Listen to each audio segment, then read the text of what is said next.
welcome to the A Bit of AI show with your hosts, Henk and Amy.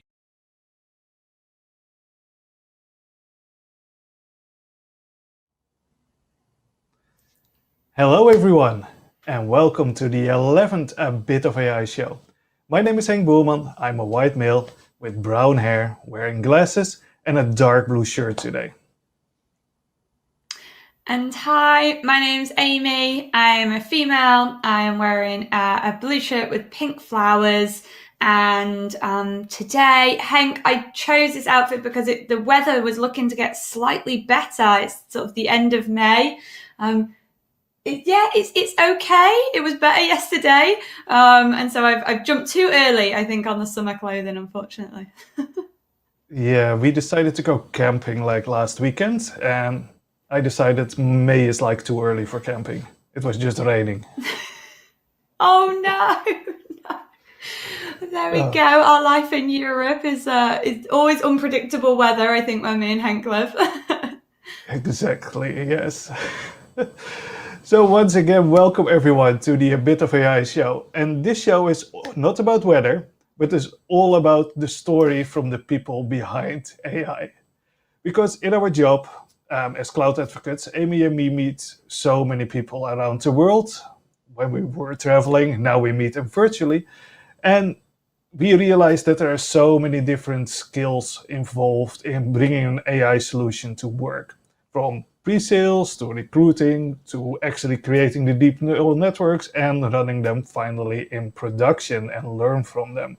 So in this show, we invite people from all over the world that are professionals in the AI and data space to have a chat and talk what they're actually doing during this week and find out how they got to the point they are in their career. This is the 11th episode, and we couldn't be more excited to start talking to our guests and learn more about what they do. In today's show, we have two items. We start with our guest, Annelien, to chat about her life in AI. And finally, we dive into the AI Learning Challenge of the week. As always, everything can be found on our website, abitofai.show. And Henk, don't forget, after the show, if you want to join us as viewers in the Bit of AI Cafe, which is a friendly get-together with speakers, hosts, and viewers, so you all out there, then do please join us. It's aka.ms/abitofai-cafe. And you'll also find that in the chat. We always end up posting it in the chat, which is really handy. Yeah, and it is also always on our website in the top menu. Let's get started and invite Annelien to the show. Hi everyone. Hi Henk. Hi Amy. Hi. How are you doing? We are always good. We are good over here. It's you're our 11th guest, but it's not last but certainly not least in some senses. We're really, really excited to talk to you. So let's get straight into it. Can you tell us a little bit about who you are and what you do in the space of AI? Okay, so to those in Europe, good morning. To others, good evening, good afternoon. My name is Annelien. And I'm not sure whether this is a thing, but I'm wearing a dark blue shirt as well. So I'm not being very creative today. But here we go. And I work for Microsoft Belgium at the moment. I'm a cloud architect, and actually I focus on all public sector clients. So that means the federal government, the Flemish and the Walloon government, and I have a little bit of a focus on energy clients, but I cover the whole public sector. So my job actually consists of talking to clients about their ideas, their future roadmap, what they want to do, and to kind of keep up to date with the news. For example, do we have to now work with smart meters if we talk about energy and so on? So I really have to understand the clients, and then I have to sit with them, technology people, and see how we can build that in the cloud. And sometimes we build something from scratch, which is entirely new. And sometimes we have to build something that has to fit in within their existing cloud or hybrid environment. And yeah, that's my job. Lots of whiteboarding and giving advice. Wonderful, goodness me. And we have met someone previously who was in a similar role in some senses, but not with inside Microsoft. And so it's interesting to hear kind of your perspective on it as well. And also, I'm always just in awe of the amount of technology I'm sure you're going to tell us you have to cover. But before we get on to that, all jobs in the industry daily look different, often wildly different. But could you describe to us sort of what an average day in your life looks like? Okay, so indeed, as an architect, I do cover a broad technology stack. I'm not really focused on something. I work on the big data and AI space, which means that I have to work with IoT, with data warehousing, with machine learning. So, this means that I'm covering lots of technology. So I usually start the morning with reading some blogs, and looking at the documentation, seeing if there are updates, my emails. And sometimes I also, if I have time, check it out in my environment immediately. And then usually every day I have a couple of meetings with clients. So I spare some time preparing them. I spend some time and I have the meetings. But actually also a big part of my job is having conversations with colleagues internally in, okay, how will we help the clients? How will we approach it? And sometimes that also involves talking to implementation partners. So yeah, that's the biggest part of my job. Learning and educating, but also, making roadmaps and designs. Wonderful. It's so broad, but I love that you mentioned kind of that sharing everything that you're learning back into your team as well, because I'm assuming, do you find that they're learning other things and then that just means that you almost leapfrog that first fence in some senses of getting the next piece of information? That's super interesting. But also, I mean, obviously, I also have my specialty, which is more into the machine learning space. But when I work with clients, often, we all learn from each other because in the end, we all know a little bit more about something, and I bring my experience and knowledge, but they bring theirs. And in the end, it's all like a nice mix of people, learning each other things. And then we come to, a nice architecture, hopefully. Wonderful. No, it's so true. It's so true. And everyone has experiences in certain technologies, and then actually, you're like, oh, I've used that in a project previously with a different type of customer, and this is kind of how it worked best. Or here's some of the things that we need to watch out for. Like it's that must be great to be building up all that knowledge. Yeah. Speaking of, can you tell us a little bit about one of the current projects you're working on? And share with us kind of what are the things that you're seeing in the data and AI space? Okay, so perhaps I will give some examples of projects that are really tangible and easy to understand for the listeners and viewers. For example, a really cool project I've been working on is the conversion of going from normal buses that are driving people in the city to electric buses. So when you change from normal buses that drive on fuel to those that drive electrically, you cannot replace them one by one, right? Because the average kilometer span of those buses is different, and also the amount of time they need to recharge is different. So in order to make that calculation, we actually have to look for each driver of the bus, how that person drives, how hard does he or she push on the brakes or on the gas, and how does that influence how we use the electric energy in the buses. So we have been working on a project like that. It's really nice. And about a year ago, we also started in one part of Belgium to change all the meters that you have in your house that calculate the energy you use and make them smart meters. So they send more often information to the cloud, so you can actually check online on a dashboard your more or less life consumption. So we work with quarterly values and hourly values, so you can see it online. And And yeah, that's rather cool. Obviously, there are also some projects more with the police we've been working on, and that involves more working with images and so on. So video camera. But I think the biggest part of my work is not necessarily the needy and greedy AI, but it's still a lot of data.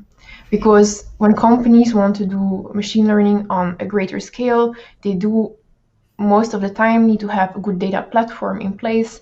And that means working with data lakes or delta lakes, data warehousing, and also still lots of reporting. Because lots of companies still have on-premise reports that they share internally and sometimes also externally, but there are lots of duplicates. The data is not always working well. The visuals aren't, up to date. And we also see a shift from people making reports and pushing them to other colleagues, but also or a shift to where also end users can start creating their own visuals, which is called self-service BI. So we see that now we have a mix of self-service and pre-made reports, and of course the whole environment has to be adapted to that. Because when we see self-service, it means that people will query live systems. So also these systems need to be optimized, bigger, more powerful, more data. And yeah, that's a big part of my work. Gosh.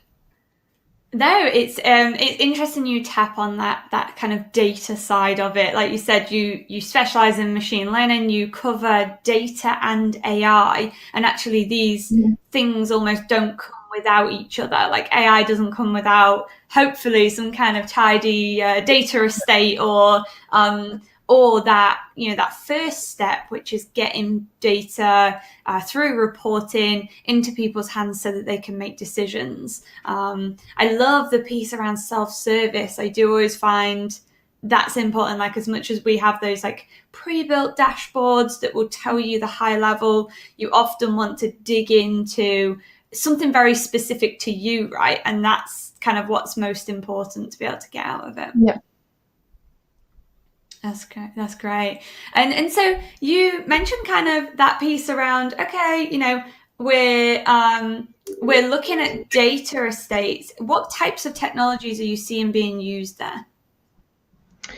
So that highly depends also on the clients, on how they look at, for example, vendor lock-in or technology lock-in. We have some clients who really want to go Microsoft technology all the way. And in that case, we work with Synapse, which is the data warehouse technology. We have Data Factory we can use for ETL, along with Databricks for more complex transformations, Power BI. But we also have clients who actually like to work on our cloud, but they also want to mix in some other technologies, like, for example, Apache Airflow for ETL, or they're looking at Snowflake for the data warehouse. Or, for example, Click for their reporting. But sometimes we also have architectures in which we use SAP for some pieces. So you could use it for data warehousing, but you also have IoT use cases and so on. So the technology I work with highly depends on the client, and sometimes we just integrate what they really like into our stack, but sometimes you also have to compete. Compete exists of really understanding what the client wants, what features, what is their roadmap, what do they really want to achieve, and seeing, how does our technology can give that to you, and perhaps not the other technology. So it's kind of soft compete.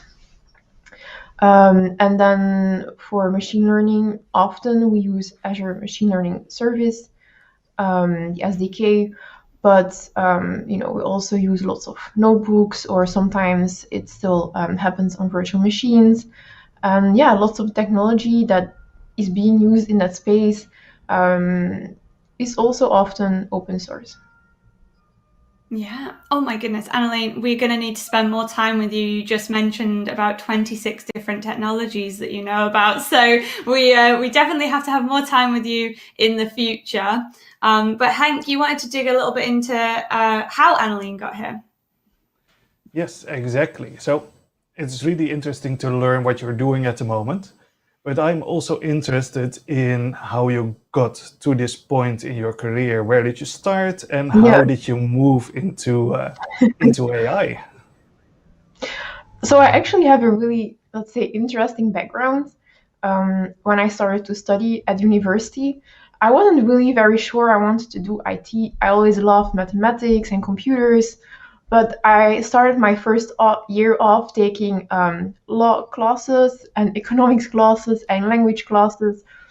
And actually, I finished my first bachelor and master in language understanding.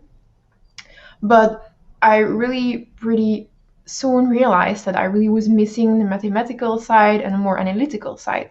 So during my bachelor, I also took computer science classes so that when I had done my master in language, I could do my master in AI and just take also still some bachelor classes. So I had 1 year in which I had, more classes than the normal amount. And so, yeah, I graduated doing my languages and my AI. And then for me, it was very natural to specialize in natural language processing. Um, and yeah, I still like it till today, actually. And then I used to work in a bank, and I work more on the data warehousing side. Um, and then after that, I went to Microsoft. I first worked in Dublin, and there I could really go back more into nurturing the machine learning and the whole stack. Um, and then after a year and a half, I moved back to Belgium, where I work now. So I really love technology. I love AI, all of it really. But I have a really diverse or have a broad range of interests, and I'm really happy that I could combine it the way I have done. So Oh, I love those stories from everyone. How they reach the point. For everyone, it is so completely different, and then we find yeah. ourselves somehow all at the same point. But we all got there. It's really cool. So then another question. So you work with a part of your role covers AI. So what do you find the most annoying thing about your role working with AI? That's a good question, and it's really difficult to answer. I think sometimes what is annoying is that when I have to work with people who have a very, let's say, conservative on-prem mindset, and they don't have a good idea of what PaaS services are and how working. Because if you work in a cloud and you really want to leverage all its power, you cannot really work exactly as you would do on premises. So that is sometimes annoying. Also, that I sometimes work with people who are afraid to learn new technologies and want to stay to their old stack. And that goes for AI and machine learning. In order to really truly do it well, you need to have a very mature, let's say, overview of the data that you have, how you want to use it. So you really need to have a good defined business case and a good basis to start off from. And that's not necessarily always the case when I talk to clients. Yeah, and it can be quite annoying. I can imagine that, yes. Very wise words, though. So thank you so much for sharing that with us. Annalene, we've got to the point in our show where we do something called our quickfire questions. Our quickfire questions. Don't be nervous. It's fine. It's fine. They are nice and easy. The only thing that we ask is that you give the first answer you think of and keep it fairly short for us if possible. And we're going to very quickly alternate through about 6 different questions, and I'm sure you'll do phenomenal. So let's get started with it. So first question, a nice easy one, is what was your first programming language? My first, I think it was C. Yeah. Nice. What programming language was used in the last project you worked on? Python. It's always Python. I know, we are seeing a pattern there, if I'm honest. What was the last thing that you learnt in AI, and can you keep it to no more than a sentence? The last thing I learned in AI is actually related to one of your past speakers, was the PyTorch Lightning. So Yes, when I started to play from with that. Ori. Yeah. Yes. Nice. Wonderful. That's a good one. Your favorite event on the AI calendar? Oh, that's really hard to say. I like Tekorama. Yeah. Good one. Good one. Tekorama, very popular. Okay, the next one. What area of AI is on your list to skill up on next? So, what would you like to learn in AI? I think I really want to keep skilling up into the NLP space because I like it. It has really, nice use cases. Yeah, I like it, especially in the accessibility technology area. Great. And what training framework did you use in your last project? Good question. I'm doubting. I don't know. My last project, I'm not sure. I cannot give an honest answer. No, that's fine. I was gonna say, yeah, no, the training framework one has been the one that's been the most varied answers in some senses. And yeah, I would say maybe the project, what language did you use in your last project has been the one with the least varied answers. Apart from some people would jumped into the big data side of it. So there was some stuff around, more around Spark and stuff like that as well. So no, that's very interesting. Well, thank you so much, Annelien, for your answers. The quickfire round, you did such a good job. Love those different answers. Can you tell us just very quickly as well, given all these different things that you have to do on a daily basis, what's your recipe for learning something new? How do you go about learning something new? I think the best way to learn something new is just to do it. But I think the more or the older I get or the more experienced, I really grab more often to really spending time reading about technology. I used to just go and try out things and then I got stuck and I had to retry. And now I really spend time really reading the documentation very well first and then giving it a try. So I think for me, learning is really finding the middle into just doing and enjoying it and really being serious about looking at what's actually there. And yeah, I think also, no, I really appreciate that. That's good. It's a good point though. Again, like properly reading the docs before kind of just being like, what is going on here? Yes, and just planning in time and doing it because we have so many things to do in a day, and if you don't really plan it in, it's just not happening. Yeah.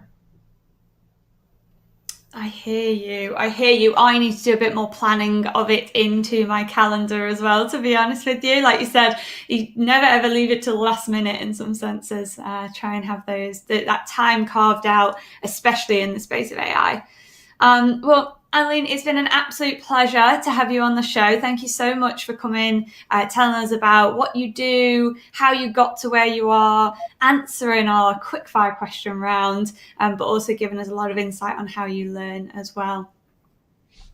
Yeah, you're welcome. All right. Well, we will see Annelien in the cafe. So, Annelien, we will catch you in a few minutes over there.